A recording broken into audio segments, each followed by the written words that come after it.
may kapansanan, mabigyan ng proper environment, proper support, proper motivation to do what he can do para lang yung other abilities mo ma-highlight o ma-heighten.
Upang tiyakin ang katuparan ng proyektong ito na binalak pa noong 1979, nagsanib puwersa at nagkaisa ang mga sumusunod na departamento: Department of Human Settlements and Urban Development, Department of Public Works and Highways, Department of Environment and Natural Resources, Department of Interior and Local Government, at siyempre po, Department of Labor and Employment, at ang ating pong Tanay Local Government Unit na pinangungunahan po ng ating Mayor na Rafael Tanuatco. Ang kolaborasyon at papel ng mga nabanggit na departamento at LGU ay nakapaloob po sa isang MOU na nilagdaan kanina at ipipresenta sa ating mahal na Pangulo ng mga pinuno ng mga nabanggit na departamento at Mayor ng Tanay Rizal. At ang pinakatampok na bahagi ng ating programa ngayon ay ang may kaugnayan sa ating Labor Code of the Philippines. Ngayon ang ika-50 taong anibersaryo ng Labor Code of the Philippines o Batas Paggawa. Kaya marapat lamang na itampok ang patuloy na kaangkupan at kahalagahan ng batas na ito sa ugnayan ng mga manggagawa at mga namumuhunan sa mga nagdaang panahon at hanggang sa ngayon. Ang Labor Code ang naging pananggalang, gabay at patnubay sa pangangalaga sa ating mga manggagawa. Kaya kung walang Labor Code, walang kalasag at armas na magbibigay buhay at proteksyon sa karapatan ng mga manggagawa. Kung walang Labor Code, walang matibay na batayang legal, ang mga karapatan kagaya ng kalayaan at karapatang mag-organisa at sama-samang pakikipagnegosasyon para sa mga karagdagang benepisyo at seguridad sa trabaho. Kaya ating pasalamatan na may Labor Code na siyang bukal ng karapatan ng mga manggagawa at siya rin namang pamantayan at basihan ng tama at makataong pamamalakad ng mga namumuhunan sa ating bansa. Atin po mamayang matutunghayan ang naging maikling papel o papel na may kaugnayan sa naging bahagi nito sa buhay manggagawa.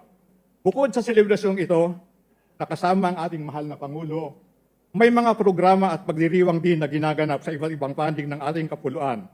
Bahagi ng mga pagdiriwang na ito ang mga jobs fair, kadiwa ng Pangulo, at pagkakaloob ng ayuda ng pamahalaan sa mga karapat-dapat na tulungan kasama ang mga kabataan. Kaya naman, sa ngalan ng DOLE, nais kong taimtim na pasalamatan ang lahat ng departamento at ahensya ng pamahalaan na tumulong at nakiisa sa DOLE upang ang programa sa araw na ito ay mabuo at maisagawa ng maayos at matagumpay. Nais ko rin pasalamatan ang mga leader at kinatawan ng sektor ng manggagawa at mga namumuhunan sa kanilang pagdalo bilang mahalagang bahagi ng ating selebrasyon. Taus-pusong pasasalamat din sa mga business organizations at employers na katuwang ng DOLE sa mga jobs fair nationwide at sa mga nagsilahok sa pagdaraos ng kadiwa ng Pangulo. Sa inyong lahat na bahagi ng ating ginaganap na Labor Day with the President, isang mainit na pagtanggap at taus-pusong pasasalamat sa inyong paglalaan ng mahalaga ninyong oras. Kalakip ang mensahe na sa bagong Pilipinas, manggagawang Pilipino, kabalikat at kasama sa pag-asenso. Mabuhay ang mga manggagawa, isang makasaysayan at makabulong araw ng paggawa sa ating lahat. Maraming salamat po. Thank you, Secretary Laguesma. And now, Labor Secretary Laguesma, together with Human Settlement Urban Development Secretary Acuzar, Public Works and Highways Secretary Bonoan, Environment Secretary Loizaga, Interior and Local Government Secretary Abalos, and Tanay Mayor Tanwatco shall present the signed Memorandum of Understanding to the President on the Joint Development Plan and establishment of the Workers' Rehabilitation Center Complex of the Employees' Compensation Commission and the massing model of the WRCC. The Workers' Rehabilitation Center Complex will provide a state-of-the-art return-to-work services for industrially disabled workers and disabled soldiers under the Employees' Compensation Program. Thank you, Mr. President.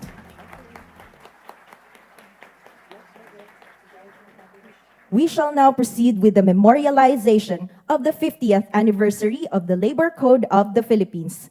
Please focus your attention to the screen for the video entitled Labor Code, A Journey from the New Society to Bagong Pilipinas.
Asahan po ninyo na hindi kailanman magpapabaya ang inyong pamahalaan sa larangan ng paggawa at empleo, lalo na sa ilalim ng aking pamamalakad. Bilang Pangulo, ipinapangako ko na ang proteksyon para sa mga manggagawang Pilipino ay mananatiling pangunahing prioridad ng aking administrasyon.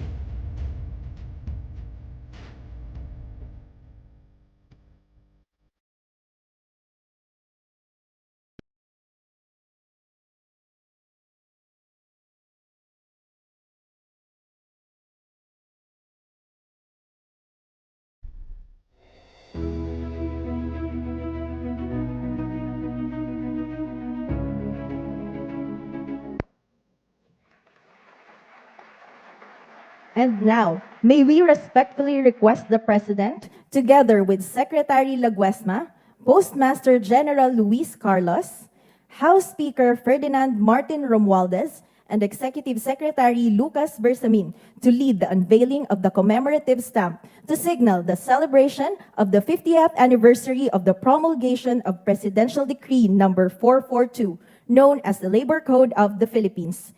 Mr. President, on the count of three, 1, 2, 3.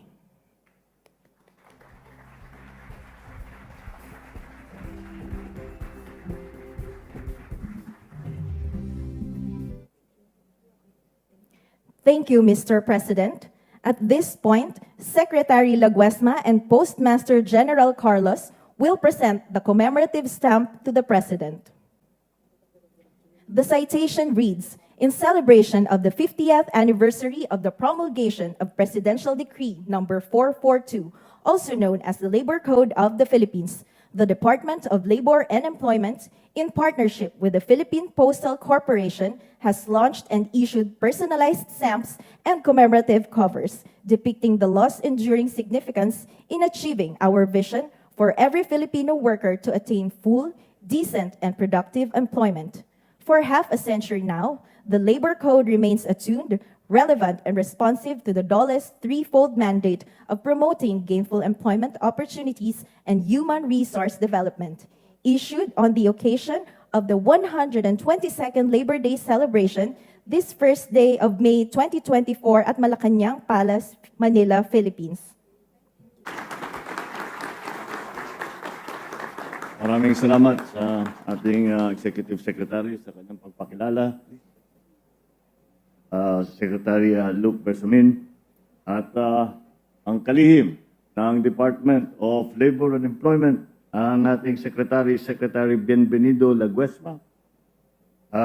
Andito rin po ang ating Speaker of the House of Representatives, Speaker Martin Romualdez, at ang nagbahagi sa atin ng commemorative stamp, ang Postmaster General and CEO of the Philippine Postal Corporation, Luis Carlos, ang naging awardee ng mga outstanding workers of the Republic. Congratulations at binabati ko po kayo. My fellow workers in government, ang ating mga kasama at kabalikat sa private sector, ating mga bisita, distinguished guests, ladies and gentlemen, magandang umaga po sa inyong lahat. Isang maligayang pagbati sa mga kapwa kong manggagawang Pilipino ngayong araw ng manggagawa. Ikinararangal ko na buksan ang bakuran ng Malacanang sa mga natatanging panauhing kumakatawan sa sektor ng manggagawa, kasama ang mga opisyal ng pamahalaan at mga development partners natin sa pangunguna ng International Labor Organization. Taus-puso ang aking pagkakaisa sa pagkikilala sa kontribusyon ng ating mga manggagawa. Hindi lamang sa pagpapanatili ng pagkakaisa at magandang samahan sa industriya, kung hindi rin, pati rin sa pagpapaunlad ng ating ekonomiya. Exactly 50 years ago, on these very same grounds, my father, then President Ferdinand Marcos Sr., signed the Labor Code of the Philippines in the presence of representatives of various sectors. The Labor Code, born out of the vision for development, employment, and social justice, has been one of the most enduring pieces of social legislation in the country. In his own words, I quote, I remember them vividly, growth will always be tempered by justice, and development will always be weighed by the dignity of man. Leading the celebration of its golden anniversary of the 122nd Labor Day, I proudly reaffirm the government's commitment to champion the rights of Filipino workers in pursuit of development and prosperity. Today,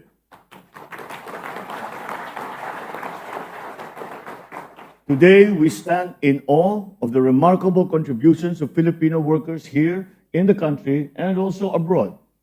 I offer them our gratitude and recognition as beacons of hope, as important pillars of our country's foundation. It has been their dedication and tireless pursuit of a better life for their loved ones which fuel the engine of progress in our nation. Gamit ang Philippine Development Plan bilang gabay, nagsusumikap ang pamahalaan upang mapabuti ang kalagayan ng mga manggagawa. Mapatatag ang ekonomiya, lumikha ang mga karagdagang trabaho at masugpo ang kahirapan sa bansa. My fellow workers, we aim not just for job growth, but for quality and green jobs that are aligned with our vision for a sustainable human capital-centered economy. the Labor and Employment Plan for 2023 to 2028, which I approved last August, supports these goals through strategies that achieve decent work for all and inclusive social protection.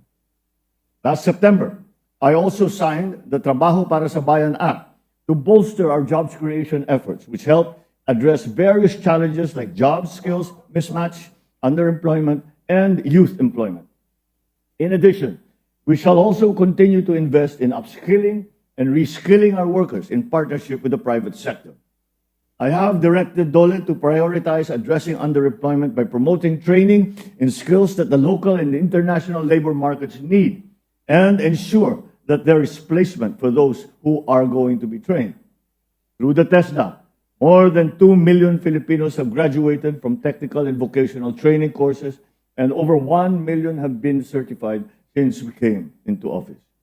We are very serious about enhancing the skills of all Filipino workers, marking them job-ready for the technical and digital jobs that will be open through the investments that we have secured.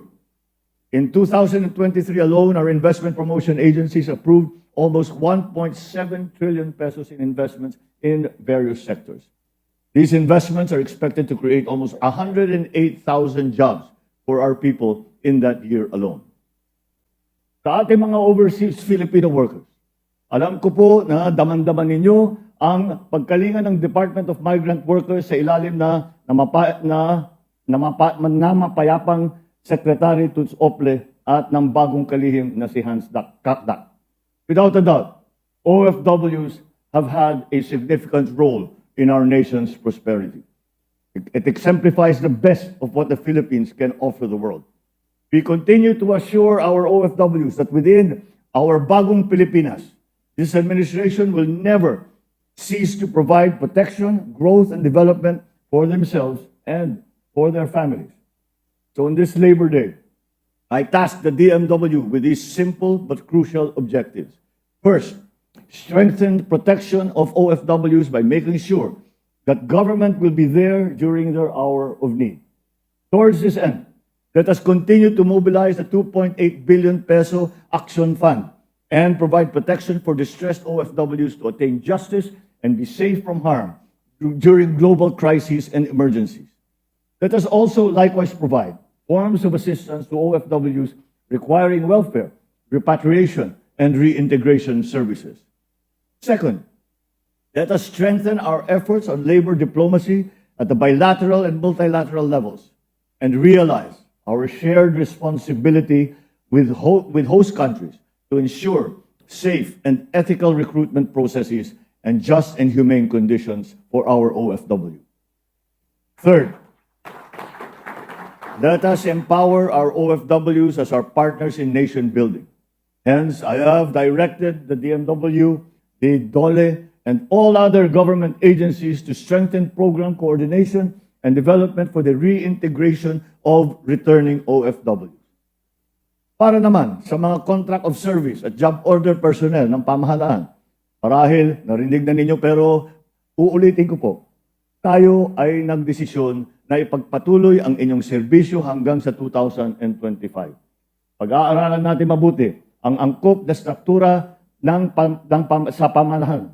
Gagawa tayo ng mga mainam na programa upang matulungan kayong makamtan ang civil service eligibility at maging permanenteng kawani ng pamahalaan.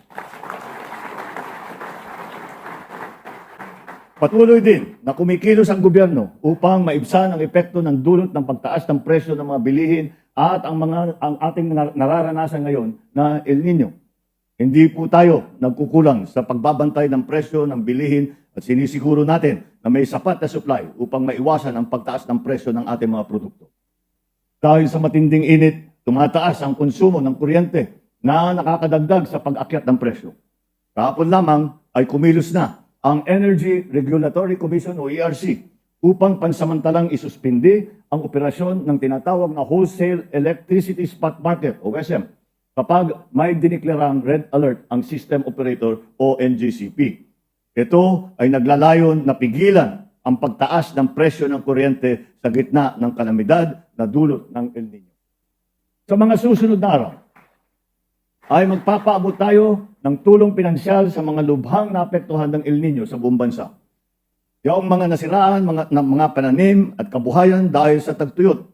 Ito ay dagdag lamang sa mga programang pinapatupad ng Department of Agriculture, ang DOLE, ang DSWD. Uunahin po natin ang mga kapatid natin sa Mindanao na naapektuhan ng tagtuyot.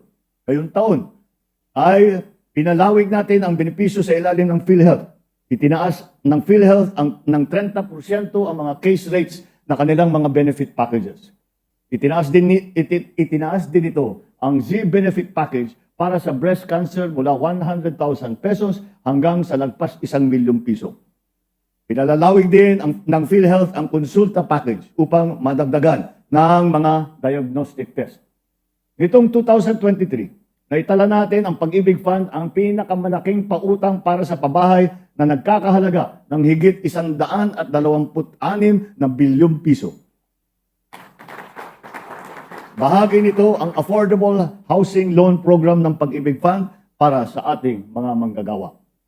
So as we know these accomplishments that we have made together, I am equally determined to push forward to accomplish even more for our workers.